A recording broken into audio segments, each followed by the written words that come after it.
Estamos en la serie La arquitectura de la oración. Hemos tratado cada uno de los temas y hoy nos toca tratar ese tema y no nos metas en tentación. Para cerrar un poquito el tema anterior de perdónanos, quisiera llevarlos a Mateo capítulo 18, verso 20 y que pongamos atención a esto. Luego iremos a y no nos metas en tentación. Porque donde están 2 o 3 congregados en mi nombre, ahí estoy yo en medio de ellos. Y es justo lo que en esta temporada hemos hecho en casa, ¿verdad? Donde 2 o 3 están congregados en su nombre, ahí está el Señor. Entonces se le acercó Pedro y le dijo: Señor, ¿cuántas veces perdonaré a mi hermano que peque contra mí? ¿Hasta 7? Jesús le dijo: no te digo hasta 7, sino aún hasta 70 veces 7. Y yo me preguntaba, ¿quién puede pecar u ofender a una persona 70 veces 7 al día? Son 490 veces. Es que ni siquiera tienes 490 interacciones con otra persona durante el día. Pero Jesús lo lleva a ese extremo para decirnos, entre líneas, perdonad todo, a todos.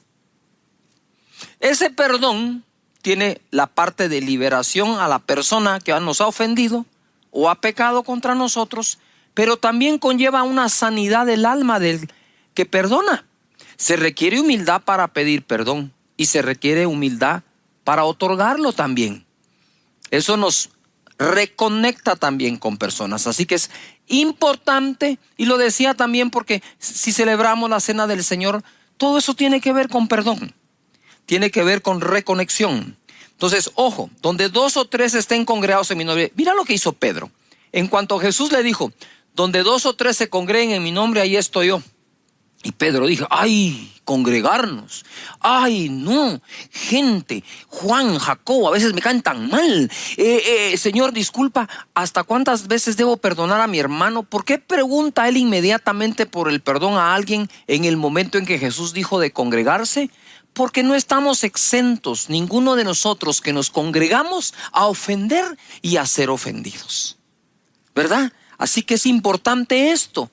Ahora, en esa arquitectura del Padre Nuestro, donde toca esos 9 temas, el Señor es nuestro Padre, su nombre es santificado, su reino debe venir, su voluntad hacerse en la tierra como en los cielos. Entonces estamos listos con la fe después de haber puesto nuestros ojos en Él, de haber adorado su nombre, de reconocer que Él es quien es. Entonces estamos listos para pedir la provisión. Luego de eso vamos a pedir perdón, porque decíamos que Dios primero es Padre, después es juez. Pero nuestra conciencia nos juega unos juegos interesantes. Nos obliga a pedir perdón antes de pedir el pan. Pero tu Padre te dice, hey, con confianza, pídeme tu pan. Ahora arreglemos cuentas. ¿No es hermoso Dios? Es que es Padre nuestro, ¿verdad? Y luego de eso, entonces, cuando ya hemos pedido perdón, ahora es no nos metas en tentación. Es decir, ya pequé, pero necesito dejar de pecar. Quiero comenzar con esta historia para que veamos lo importante que es. En Juan capítulo 8, verso 3, la Biblia nos da un gran ejemplo. Entonces los escribas y los fariseos le trajeron una mujer sorprendida en adulterio. Y poniéndola en medio le dijeron, maestro, esta mujer ha sido sorprendida en el acto mismo del adulterio. Y en la ley nos mandó Moisés a apedrear a tales mujeres. Tú pues, ¿qué dices? Mas esto decían tentándole para poder acusarle. Si te das cuenta, aquí Jesús está sufriendo una tentación. Por eso cabe dentro del tema. Pero Jesús, inclinado hacia el suelo, escribía en tierra con el dedo. Y como insistieran en preguntarle, se enderezó y dijo, el que de vosotros esté sin pecado, sea el primero en arrojar la primera o la piedra contra ella. E inclinándose de nuevo hacia el suelo, siguió escribiendo en tierra. Pero ellos, al oír esto, acusados por su conciencia, Salían uno a uno, comenzando desde los más viejos hasta los más postreros. Y quedó solo Jesús y la mujer que estaba en medio. Hay un momento en que si hemos pecado, se hace necesario estar a solas con Jesús, ¿verdad? Hay un momento para pedir perdón a quien ofendes, pero hay un momento en que debemos estar a solas con Él. Por eso la oración. Entra en tu aposento, en tu dormitorio, en tu sala, en el lugar, espacio que has escogido para orar, y cierra la puerta. Y tu Padre que ve en secreto, ahí, ese es el momento. Y dice acá, cuando quedaron solos, ¿dónde están los que te acusaban? ¿Ninguno te condenó? Ella dijo, ninguno, Señor. Entonces Jesús le dijo, ni yo te condeno, vete y no peques más. Lo que procedía en ese momento era decir, Señor, y ayúdame a no caer en tentación una vez más. Es importante que entonces nosotros podamos hacer incluso una lista. Hay que hacer cosas prácticas, créame. Una lista de aquellas cosas a las cuales tiendes más a ser tentado. Y allí entonces pedirle, Señor, líbrame de la tentación. Entonces, tomando en base este ejemplo, vamos ahora a Mateo 26:41 a escuchar el consejo que Jesús nos da. Jesús le dice a los discípulos, velad y orad para que no entréis en tentación. El espíritu a la verdad está dispuesto, pero la carne es débil.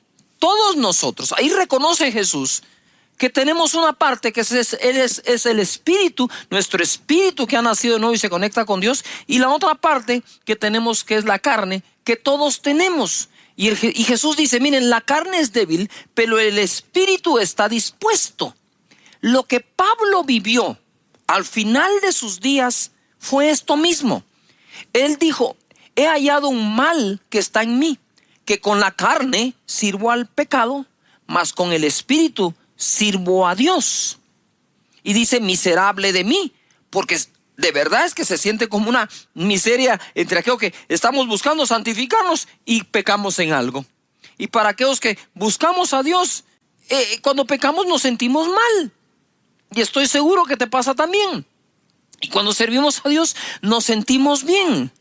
Entonces, hablando con un joven, él me decía, mira, el pastor me dice, tengo espíritu y tengo carne. Y estos dos batallan el uno con el otro. ¿Quién va a ganar? Me dijo. Pues dímelo tú, le digo yo. Aquel a quien yo alimente más. Entre más alimentas el espíritu, ¿verdad? Más logras combatir cosas de la carne.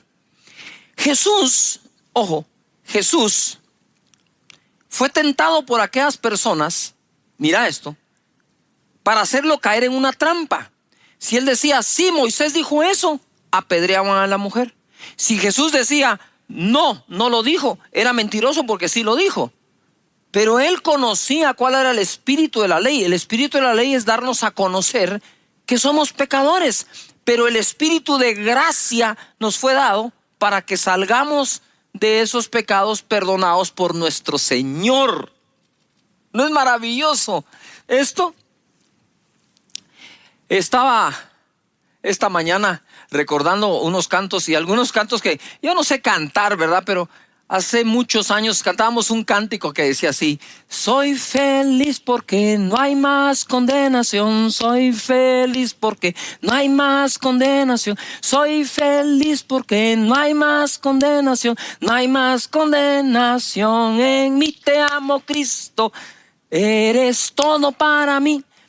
Y esos cánticos sí son muy viejos. Yo sé que ustedes, la nueva generación, no saben ni de qué estoy hablando. Pero estaban tan cargados de esa felicidad porque el Señor nos ha perdonado y nos ha bendecido. Así que disfruta del perdón, así como sufriste el dolor cuando pudiste haber pecado. Pero es tu Padre. Recuerda, no estoy dando un mensaje del perdón. estoy enseñando o tratando de dirigir un poco o instruir cómo orar basado en el Padre Nuestro. Ya lo adoraste porque Él es digno de adoración, porque Él es Dios. Punto. Si tú pecaste o no, deja de ser el Dios digno de ser alabado y adorado. Por eso es que el Padre Nuestro comienza en adoración a Él, a su nombre. Más adelante se pide perdón. Mira lo que dice Hebreos capítulo 2, 18, en la versión de las Américas. Pues por cuanto Él mismo fue tentado en el sufrimiento, es poderoso para socorrer a los que son tentados. Me imagino que aquí está hablando de ese momento en el Getsemaní, que también ahí fue tentado. Porque a veces creemos que la tentación solo es acerca de la lujuria, esas cosas. No, Jesús fue tentado para que no hiciera la voluntad del Padre. Jesús fue tentado para que pudiera Él hacer algo inadecuado con aquella mujer que fue sorprendida en pecado y se le estaban trayendo a ella. Jesús sufrió todo tipo de tentación, pero aquí dice que Él en medio del sufrimiento fue tentado. Y yo quisiera ubicarte un poco acá. En medio de toda esta época que estamos viviendo de pandemia, que hay sufrimiento, sí, y hay una batalla de fe también, puedes estar siendo tentado a negar a Dios, a rebelarte, a no quererte congregar nunca, a no volver a congregarte cuando se abra tu iglesia. Puedes estar siendo tentado a no seguir sirviendo. Puedes estar siendo tentado a decir, ¿en dónde está Dios? Si también que me iba. Pero ahora, eso lo estás diciendo porque en tu inconsciente crees que todo lo bueno que te ocurrió antes, tu buen trabajo, tu buen empleo, sí, lo conseguiste tú y tu talento. Y no fue Dios. Pero si fue Dios, tienes que seguir creyendo que seguirá siendo Dios. Y si es Dios, ¿quién dice que no vas a ganar mejor de lo que ganabas un día? Es la fe se está poniendo a prueba, ¿verdad? Entonces, en medio del sufrimiento, Jesús fue tentado. Por eso es que Él dijo, Señor, si esta copa es posible que se pase de mí, sí, pero si no, Señor, que se haga tu voluntad. Y fue fortalecido. Santiago capítulo 1 verso 12 dice, bienaventurado el varón que soporta la tentación. Es una cuestión de soportar, porque cuando haya resistido es una cuestión de resistencia. La prueba recibirá la corona de vida que Dios ha prometido a los que le aman. Aquí como que une Santiago tentación y prueba. No toda prueba es una tentación, pero pareciera ser que toda tentación es una prueba. Pero cuando haya pasado la prueba, dice, entonces será bendecido. En el verso 13 es lo que quiero aclarar. Porque como el Padre Nuestro dice, y no nos metas en tentación. Si lo leemos tal cual así, es como que Dios nos metiera a nosotros en tentación. Digo, ¿cómo así? ¿Verdad? Si bien es cierto, el Espíritu de Dios, el Espíritu Santo, guió a Jesús al desierto para ser tentado, es porque Él habría sido probado, porque era el Redentor de la humanidad. Y tenía que ser encontrado sin pecado para que al derramar su sangre perdonara a los nuestros, ¿verdad? Entonces mira, quiero sacarles de esa duda. Es terrible, el mismo diablo la podría usar para decir, Dios te está tentando. Porque no has leído que dice, y no me metas en tentación, como que fuera Dios el que nos va a meter. Entonces ahora aclara la escritura en el verso 13 de Santiago 1. Cuando alguno es tentado, no diga que es tentado de parte de Dios. Te lo leo de nuevo. Cuando alguno es tentado, no diga que es tentado de parte de Dios. Porque Dios no puede ser tentado por el mal. Ni Él tienta a nadie. Sino que cada uno es tentado cuando de su propia concupiscencia es atraído y seducido. Quiere decir que casi toda tentación tiene su fundamento en nosotros mismos. Que dice, es tentado y seducido, es atraído de su propia concupiscencia. Verso 15. Entonces la concupiscencia, después que ha concebido, da a luz el pecado, y el pecado siendo consumado da a luz la muerte. 16. Amados hermanos míos, no erréis. Toda buena dádiva y todo don perfecto desciende de lo alto del Padre de las luces, en el cual no hay mudanza ni sombra de variación. En la versión Dios habla hoy, dice el verso 13.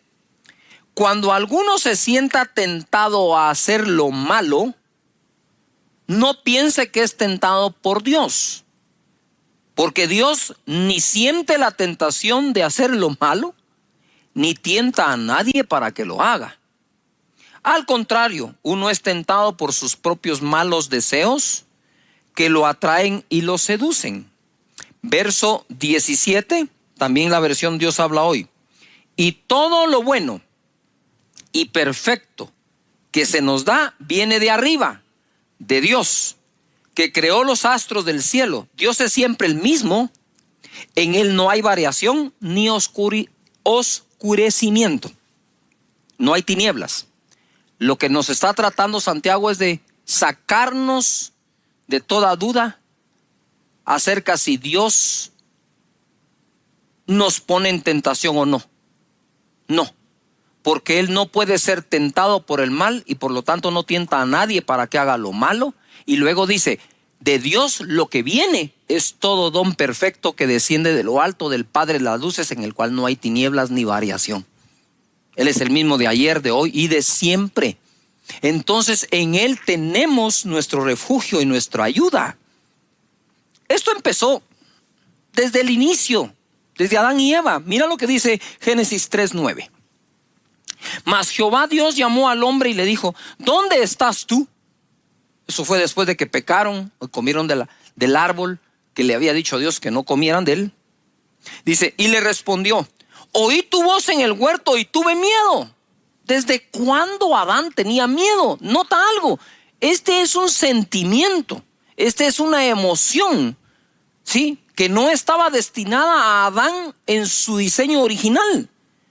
Porque estaba desnudo y me escondí. Y Dios dijo, ¿quién te enseñó que estabas desnudo? Yuhu. ¿Quién te enseñó que estabas desnudo? ¿Has comido del árbol de que yo te mandé no comieses? Y el hombre respondió, la mujer que me diste por compañera me dio del árbol y yo comí. Entonces Jehová dijo a la mujer, ¿qué es lo que has hecho? Y dijo la mujer, la serpiente me engañó y comí. Desde el Génesis, el hombre empezó a buscar justificación, empezó a buscar una excusa para el pecado que cometió.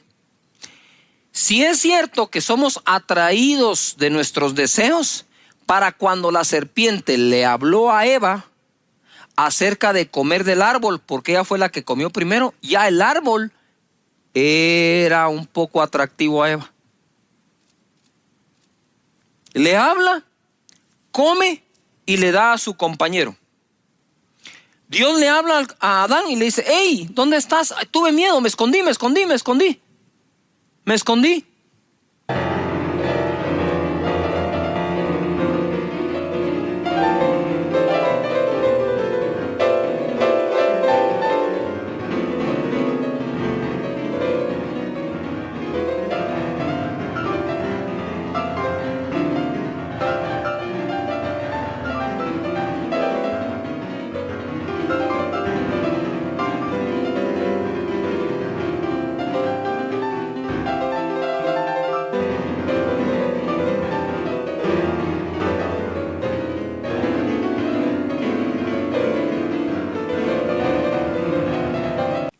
Porque vi que estaba desnudo. ¿Y a ti quién te enseñó que estabas desnudo? Si todos los seres creados están desnudos, ¿quién te enseñó?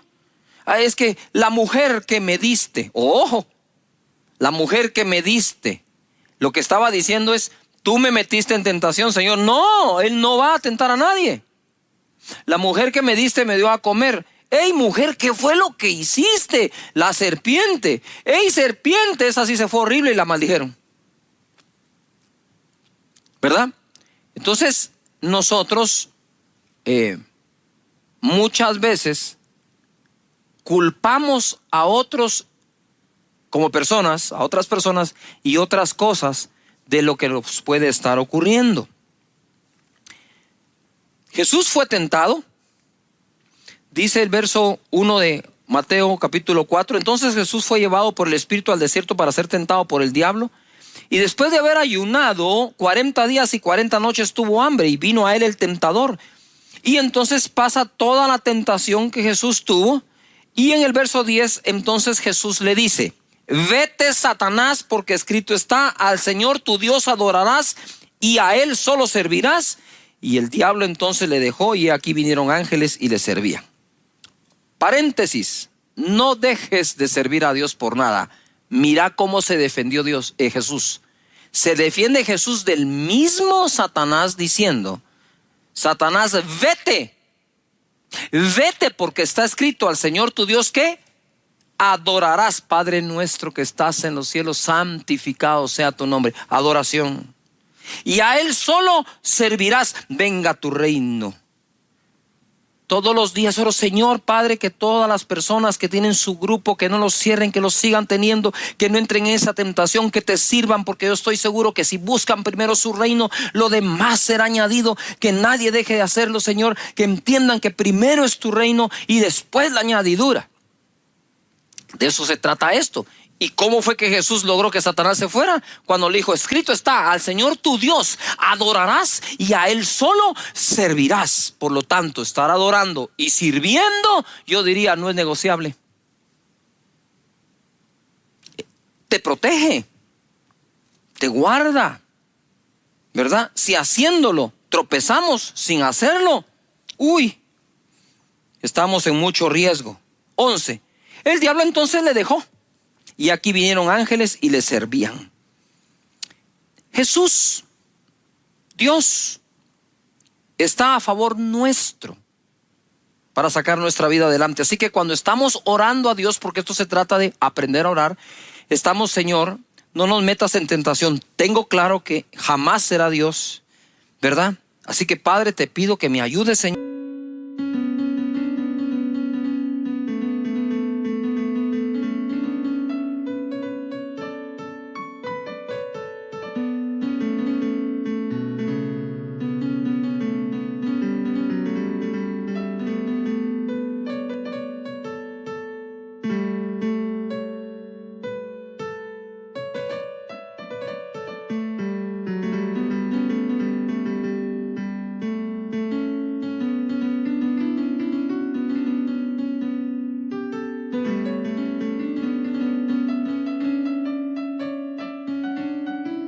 Señor, con cualquier deseo inadecuado que tenga, Padre, te pido en el nombre de Jesús que me ayudes con esto, ¿verdad?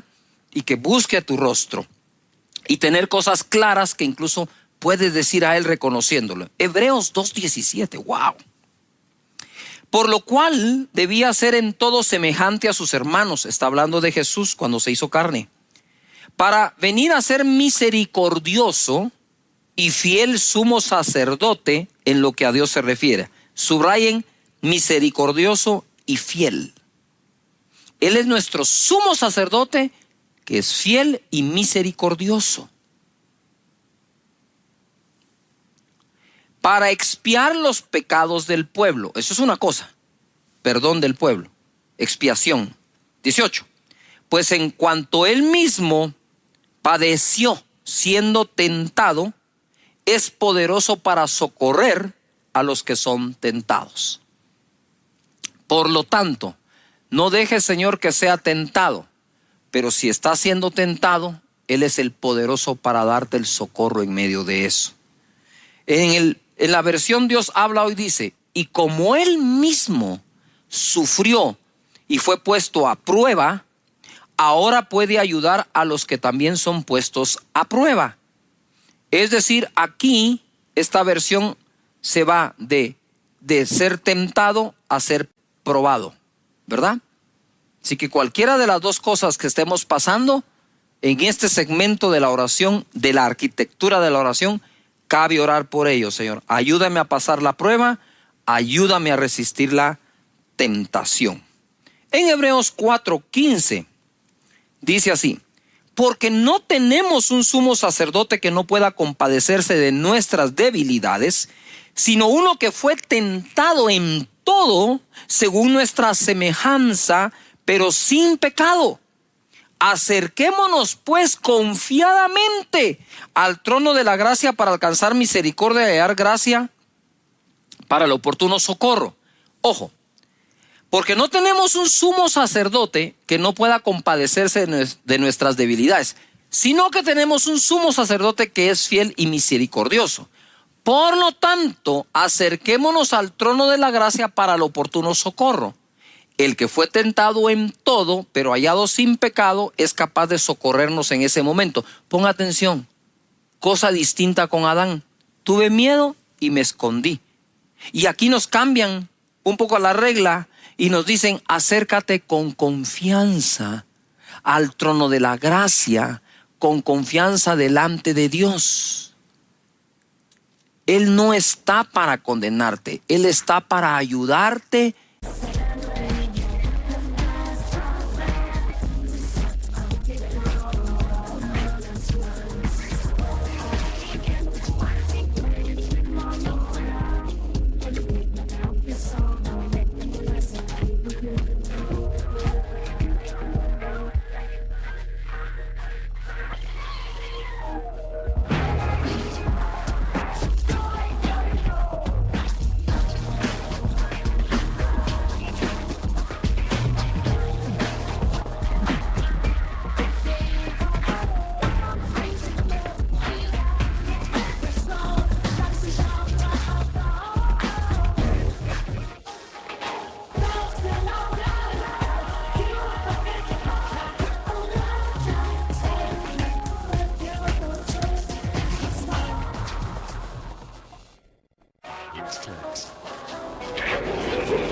Sacarte adelante, perdonarte y darte las fuerzas para vencer eso que tanto te fastidia.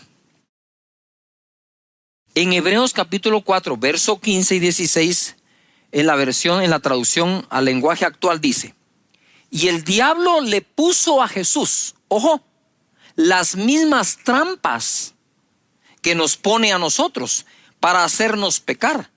Solo que Jesús nunca pecó.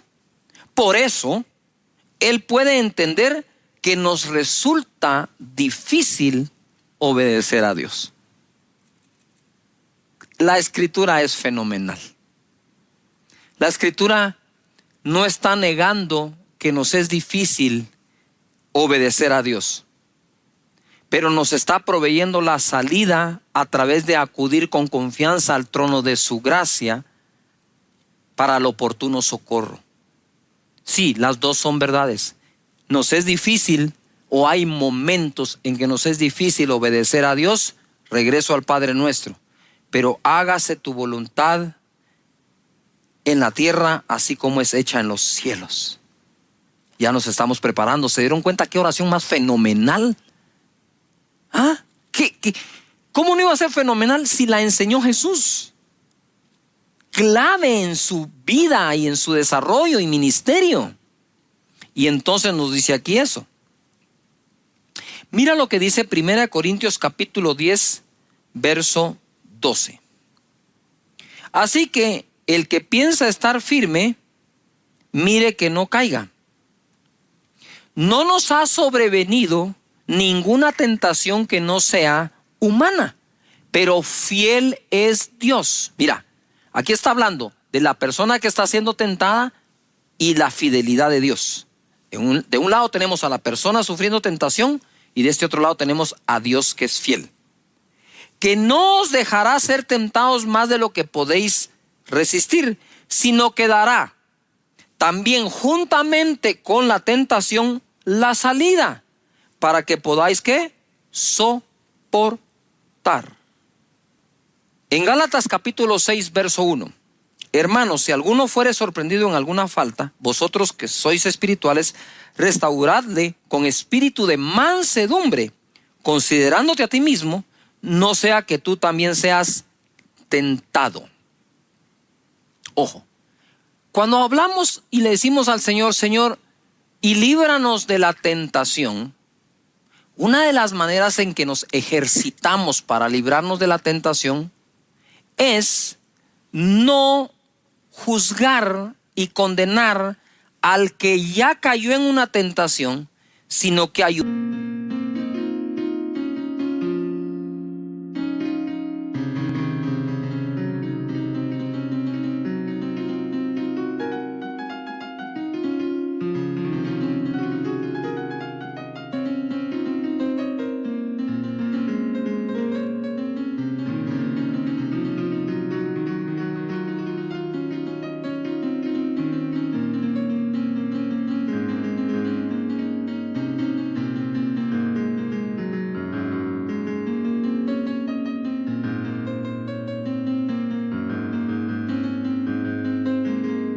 Ayudarlo, ¿verdad? Darle soporte, acompañarlo para que salga adelante y restaurarlo con espíritu de mansedumbre, no sea que seamos nosotros también tentados. Entonces, de cómo actuamos con aquel que ha pecado, podría depender la tentación que pueda llegar a tener. Por eso es importante amarnos unos a otros como Cristo nos ha amado. Yo no sé por qué estás pasando, pero sé por qué he pasado, ¿verdad? Todos pasamos por esos momentos de tentación. Todos pasamos por momentos en que sucumbimos ante la tentación, ¿verdad? Que no la soportamos, pedimos perdón e inmediatamente no nos dejes caer en tentación. No hay uno de nosotros que no le haya ocurrido, pero cada uno de nosotros debe aprender de mejor manera a superarlo. Y si el Padre Nuestro deja un segmento de oración dedicado a esto, es importante que lo hagamos. Comencé con la historia de aquella mujer que había sido condenada y Jesús dijo: el que esté sin pecado, que tire la primera piedra, que lance la piedra. Y se fueron todos, acusados por su conciencia, desde el más viejo hasta el más joven. Pero aquí hay una cosa entre líneas que debemos leer. Se fueron acusados por su conciencia, que ellos también han pecado y quizás merecían ser igualmente apedreados. Pero también se fueron meditando: wow, qué manera de perdonar de parte de Jesús, y qué manera tan amablemente fuerte de convencernos que no debemos hacer esto. Pero además se fueron pensando, ¿qué es lo que a mí me queda? Wow, si algún día yo tropiezo como esa persona, yo sé que Jesús otorga el perdón y nos ayuda a alejarnos de la tentación. Es una bendición, Padre. Muchas gracias te damos porque eres nuestro Padre. Santificamos tu nombre y oramos para que tu reino venga y se establezca en esta tierra con justicia, paz y gozo. Señor, oramos para que tu voluntad sea hecha en esta tierra como es hecha en los cielos, en todas las áreas de nuestra vida, porque nos des el pan de cada día. Gracias por perdonar nuestros pecados y hoy te pedimos, no dejes que caigamos en tentación. Muchas gracias, Señor.